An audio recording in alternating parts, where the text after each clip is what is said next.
have you here because we have a very important, lots of important topics to cover today, especially for runners and their longevity of their running. So I want to welcome you to the podcast. And before we get started, just go ahead and give a background about yourself and introduce yourself to the audience.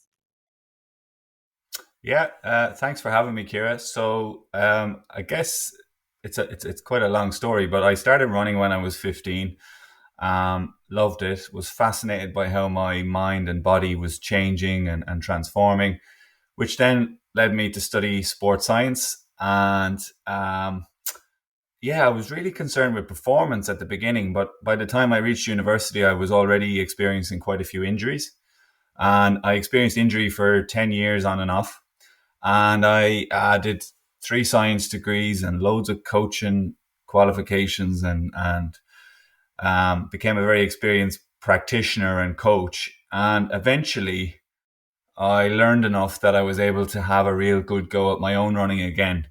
And I ran for 3 years without injury, broke my personal bests, and then I wrote a book about how to do it.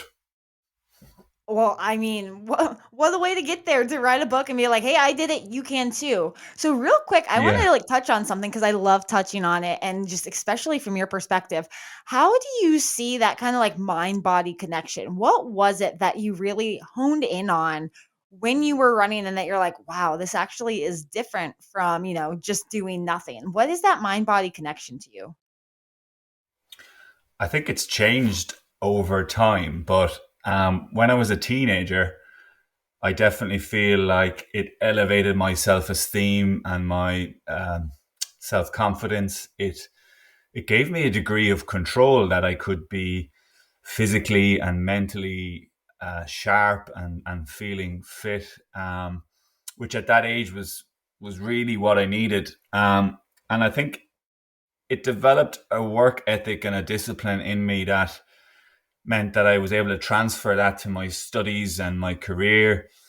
Um, and yeah, it really kind of transformed my life, along with meeting a coach at the time who was a really great mentor.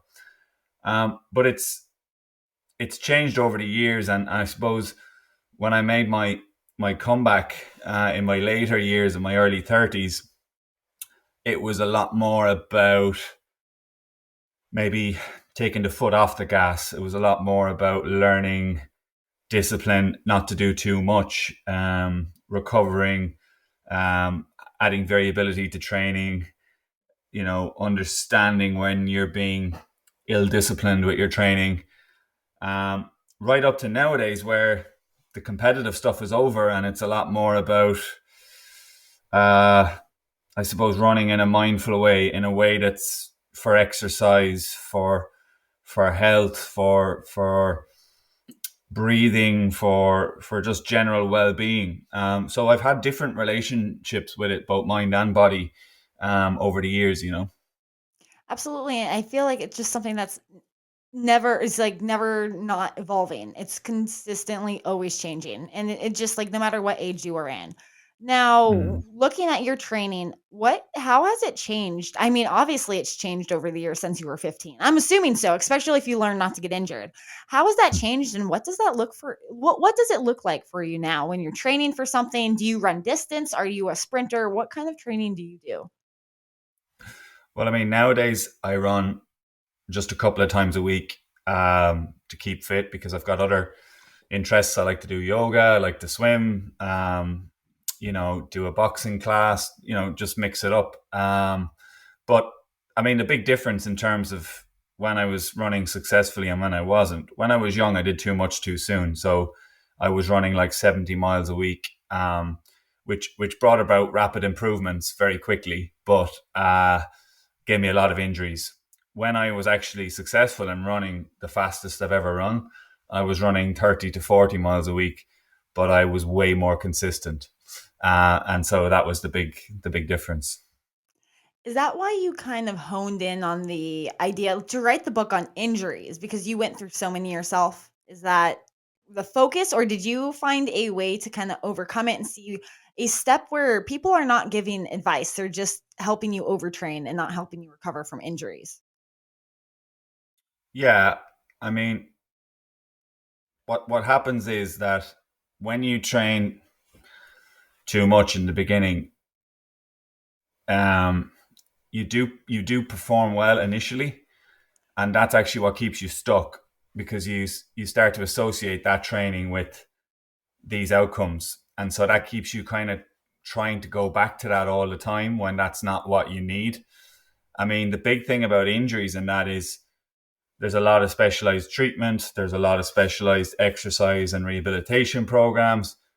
But what I try and do is zoom out and say, what's the biggest factor here? And the biggest factor is if you change any part of your training load too quickly, you're going to get hurt.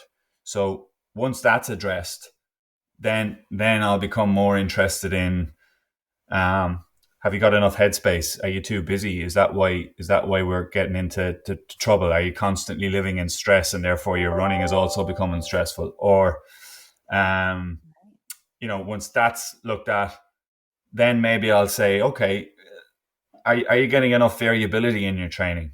Is it all the one type of running, the one type of speed? Is there other forms of training, strength and conditioning, yoga?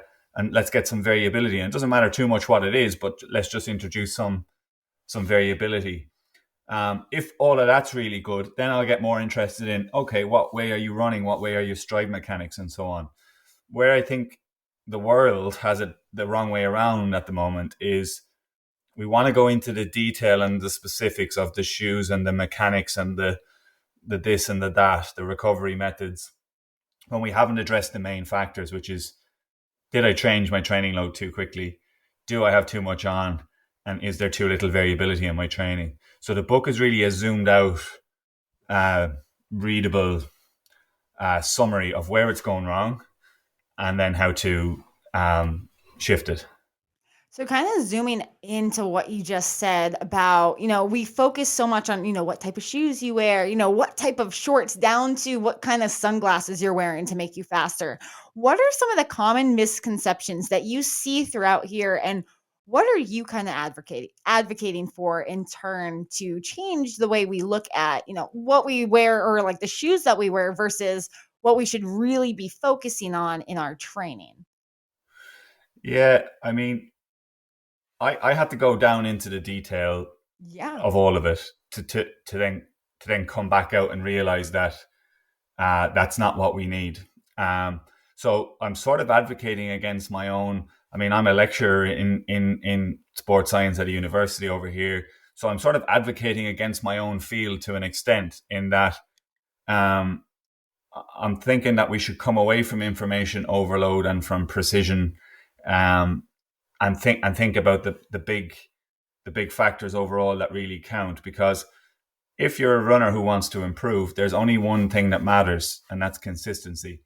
So without consistency, there's no improvement. So you have to then say, well, what way can I set up my 7 day week that works for me?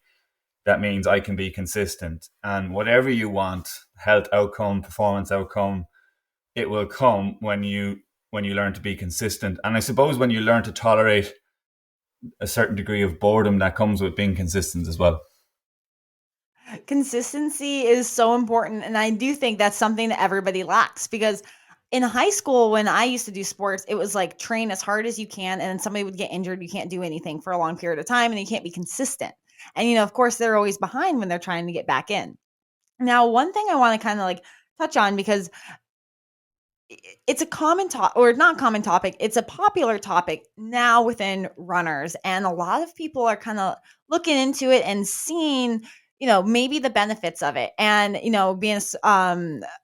being with writing a book about injuries, I'm sure you've touched on it, and that's barefoot running. A lot of people are saying that it might be something that might be better for us. What are your thoughts on this? Yeah, so that's actually my research area, and it came about through experience. So I had plantar fasciitis, which I'm sure many runners Oh have yeah. had before, a really painful heel condition. Previously, I'd spent a lot of money and time on treatments, and I would be out for a couple of months. And then one day I was in the Middle East teaching English after my first degree, and I had plantar fasciitis. I couldn't get any treatment. And so I saw this kind of newspaper article on going barefoot. So I went to the only grass park in the country. I ran barefoot twice for 15 minutes and my pain was gone. And that sort of fascinated me by, wow, how did that happen? So I then started my research career to look at why do we run differently with and without shoes and what happens to our feet with and without shoes. And so, yeah, I think it's an area of huge potential for runners. I would advocate for sort of a medium soft grass or sand based surface. And I would advocate for a gradual progression. So, you know, maybe start off with just your warm up 10 or 15 minutes, your cool down, something like that, and build it up from there. It tends to help people develop better running mechanics, and also stronger feet. How did Can I ask you a question though with barefoot running, especially with all your research? A lot of people, I'm huge into getting as flat of shoes as possible. I really cannot stand shoes that are thick and running on it's like running on a cloud. It's hard and my feet go numb. But what would you say to somebody if I started walking barefoot? Does that help trying to get into, the same idea that running helps with your feet and strengthens your feet? Or does walking not do that? Because that's a question that comes up very often. If I can just start walking barefoot, does that help my feet? 100%, yeah. So the strength gains in terms of muscle size and strength are the same as if you do a full-on resistance training program for the foot, just by starting to walk, not even barefoot, but even just in a minimalist shoe. That will study. There's a study that shows after 8 weeks that the changes in strength are the same in a group doing a structured exercise program for the foot versus a group that's just walking around in minimalist shoes. Some of the changes that occur over 6 months are huge in terms of foot muscle size and strength just from walking around every day in less padded shoes. But again, it needs a gradual progression in adults. That Right. the thing is, the real solution to a lot of the the modern foot injuries and problems we have is just not to let the kids get into modern footwear in the first place, and then you'd have much stronger feet. Whereas with adults, we really have to take our time if we're going to transition out of traditional footwear into minimalist or barefoot activities. Yeah, once you're in that habit, once you're in that, you've already been sucked in and you believe that you have to have that, that 5-inch padding on the bottom of your feet. It's hard to snap out of because your feet do kind of ache on the way out. I was Mm. there, but man, I'm telling you, I've had shoes that are so run down, but I've never run better in them. And it can feel every like smack against the ground, but it feels good because my feet are strong and I've never been injured. Or haven't been, Yeah. knock on wood. Oh my gosh, hold on, time out. I don't want to be injured. Now, so kind of going into your book, what are common injuries that you see with runners and what are these what kind of things can you say in a general sense that are really going to help you not be injured? Like, are there general things that us as runners can do to really make sure our marathon, coming up, we're not going to be injured on race day? What are these things and what can we do? Yeah, so the top five running injuries have a lot in common. Generally speaking, they're all from the knee down. Um, they don't affect muscle, so they're usually just small structures under the kneecap, or like on the heel bone or the Achilles, or the shin bone. So that they come from a sort of repetitive loading. Now, as I said already, the biggest thing is if you change your training too quickly, but also if you change anything too quickly. So if you change surface too quickly, if you change footwear too quickly, anything where you give your body a shock too quickly won't help.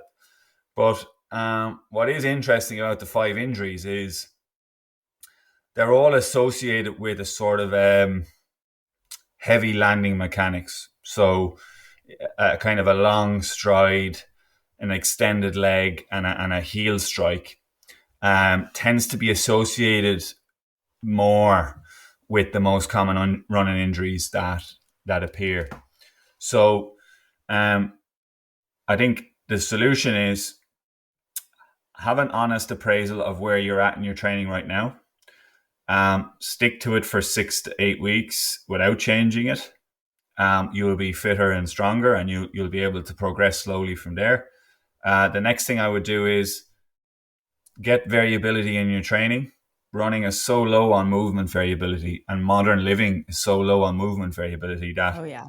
anything you can do to interrupt that kind of sustained postures, whether it's parking further away from work and walking down, or whether it's alternating with a standing and sitting desk like I am here, or getting a yoga class, getting a spin bike class, getting a Pilates class, whatever.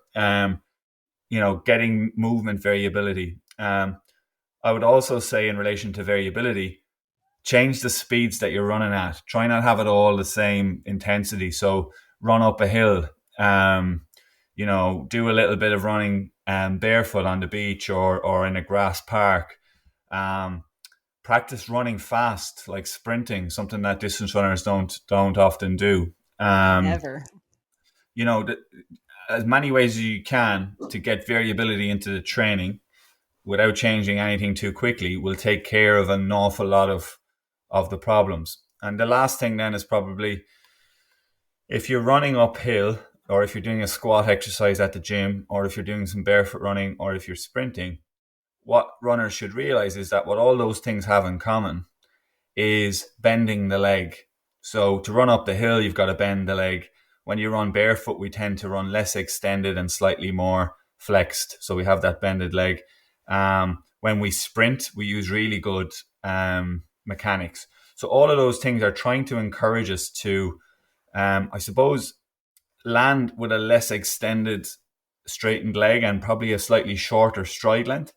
But they're all trying to encourage us to use muscles, because when you bend your leg, like when you run up a hill or squat, you have to use your muscles more effectively. And as I said to you, the top five injuries in runners are never to muscles, because we're probably not using them in the True. way that we should be. So that would be a kind of a summary of the general things overall that would help reduce injury. Right. Now, kind of touching on variability with resistance training, a lot of runners, I think it goes both ways, and I've heard it both ways. It's either they incorporate resistance training or they don't want to touch it. Now, I've personally met a few that when I was training for a marathon, they were like, "Don't you dare go into the gym. It's going to be bad." And of course, I was like, I'm going to the gym. Like I've always been like a resistance training person. I don't pick up heavy things and put it down, like I'm not bodybuilding, but at the same time, I'm still getting that variability in. What do you think about it? And what kind of resistance training do you think is good for a runner? Is it like lifting moderate weight? Is it body weight? Is it what type of resistance training or variability in that way should a runner be getting to not be injured all the time? Well, again, I tend to I've used a lot of different types, particularly when I was at my best, and sometimes that was just because of the stage of training I was at, and other times it was just for a change. So if somebody does something simple like circuit training, what will be good about that is, again, they'll be using their body maximally rather than just plodding along. They'll be using it in variable ways. They'll be getting a workout as well. So that could be useful. But equally, in times where maybe your running volume or training program is higher, what you might want to do just to get similar benefits or maintain benefits is actually just lift something really heavy, but just do a few sets and reps. So like doing like maybe 3 sets of 6 reps of a heavy weight. What that will do is it will activate all the muscles um, in a really maximal and variable way, but with probably less fatigue than a circuit training session would do. Another Right. one I would do is bounding or plyometric activity. So basically, like hopping on 2 legs or hopping on 1 leg for distance, kind of like a kid would do, jumping up and down, those types of plyometric activities. And the reason I do that is, okay, there's some training effect, but it gives runners confidence, because the thing with an injured runner is they lack confidence in their body. So when they can sprint and hop and jump, even if they've got a little bit of pain or a little bit of a running niggle or whatever, they start to realize that their body is working extremely well. And that gives them confidence then not to kind of panic when they get a little niggle or a pain. So again, like, my message overall is, don't sweat the details. Just do it, just if there's a circuit class near your house, perfect. If you've got a gym, perfect. Whatever it is, uh, just do it. Get that variability, use your body maximally, change it up. The real key there is just, just make sure you're not getting injured just from beating yourself and running yourself into the ground. Now, one Yeah. thing that you kind of made me think about, when runners do get injured, you're right, they kind of start to lack confidence. How have you seen that people have to kind of get around this? Because there's no doubt, like, psychologically, when you're injured, you just imagine you'll never be able to fully extend your leg again. How do you see it, runners get past this? Um, so slowly.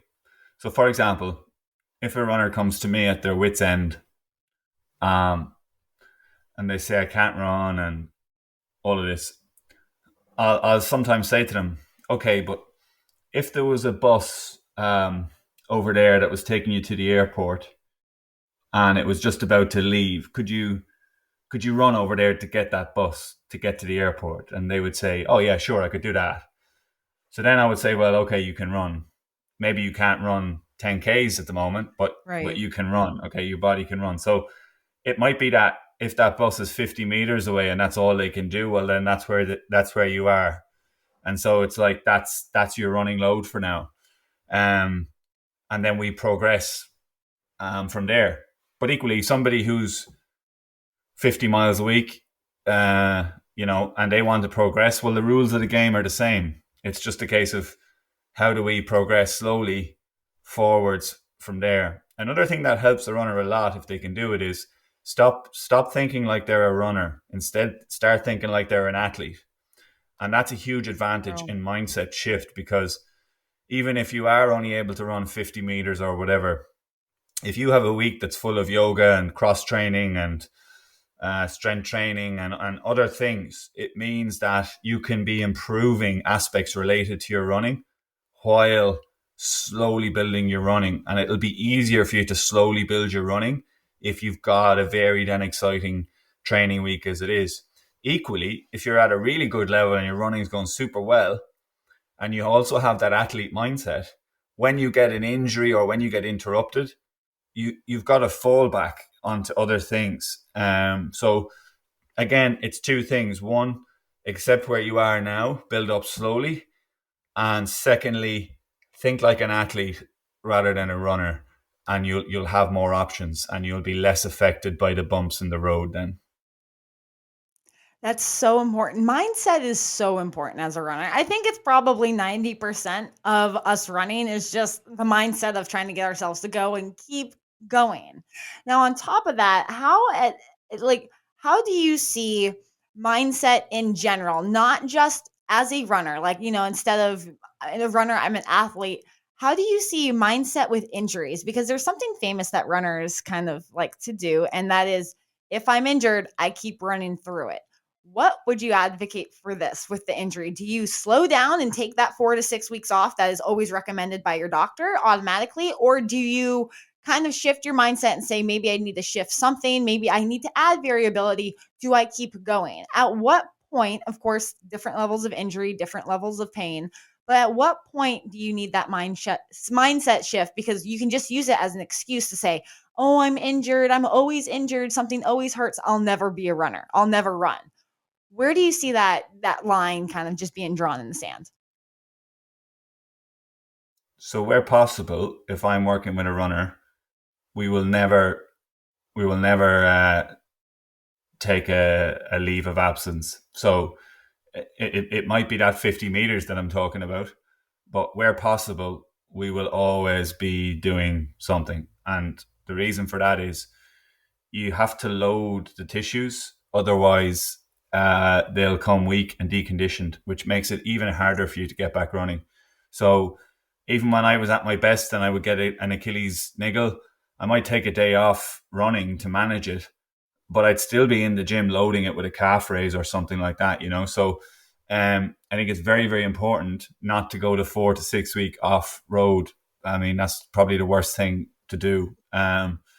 So yeah, I mean, mindset more generally, it's niggles that are at a less than a 4 out of 10 pain are very manageable using strategies like I said, variability, loading it in different ways, building up gradually. Probably when it gets to 5 out of 10 plus, that means a niggle has kind of reached the stage of being an injury, in which case you've got to manage it with a rehab program while still doing all your other variable type um, training. Now, I have one kind of last question before we start wrapping up the podcast. And this is for everybody because I know so many runners with this problem when it comes to plantar fasciitis. We talked about it at the beginning of this podcast. What ways on top of barefoot running and on top of walking barefoot, how can you get rid of plantar fasciitis? How do you kind of get past that? Um, to be honest, at the moment, I know of no greater way than getting onto a soft surface, kicking off your shoes, Wow. uh, starting with 5 to 10 minutes, repeating it every second day. We're working on a study at the moment where I think 18 out of 20 runners had a reduction in symptoms at 6 weeks by just doing that. So I don't know is the answer. I don't know a better way at the moment. Well, And the evidence is pretty poor for every other treatment. I was going to say every other treatment just seems to be maintaining, the pain. It's not actually treating the symptoms. But I have heard barefoot running, barefoot, just being barefoot in general. So the fact that you've confirmed that, that's pretty awesome. Now, kind of wrapping up the podcast, I ask everybody this last question, and it's really focused on podcast and running your life so life doesn't run you. In what ways in your life, especially it could be running in general, how do you run your life so you're not injured, so you can keep doing the things you want to do and keep doing the things you love? What are those like habits and routines that you do to run your life and not let life run you? Yeah, it's funny because when I wrote the book, I found myself saying, God, all these lessons are just basic life lessons. They're not actually running specific, like everything you need, anytime you want to do something well, there's certain principles that kind of seem to come through them all. So I think a big thing with me when I did run my life, I suppose, better was I didn't take on as much. And by not taking on as many tasks in my life, I had more room to enjoy my running, but I also had more room to recover from my running, eat well, sleep well. So I think having a bit of discipline in terms of, and it might not be, for me at that time, running well was what I decided was important.